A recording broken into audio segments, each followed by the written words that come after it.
de nós. Você acredita nisso? Eu acredito. Se a gente acreditar no nosso trabalho, a gente supera qualquer desafio. Acredite, no futuro a gente faz agora.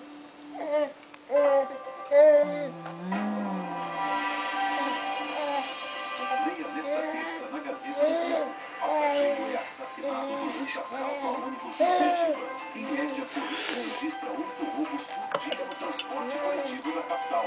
Deputado envolvido em acidente de carro que deixou 2 mortos tinha dezenas de multas por excesso de velocidade. Veja a cobertura completa amanhã na Gazeta do Povo. No fim das contas, é melhor comprar no Mercadorama. Aproveite! Cebola e abóbora, quilo 47 centavos. Laranja e mexerica, quilo 38 centavos. Maçã e manga, quilo 94 centavos. Mercadorama, sempre economia, sempre seu. Amanhã na TV Globinho tem as divertidas missões dessas gatinhas cheias de coragem e muito estilo. Vocês estão prontas para ação? Amanhã, 11h30 da manhã, 3 espiãs demais.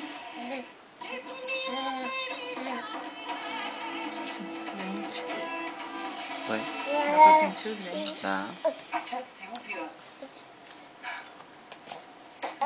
Isso. Não sei o que pensar, né?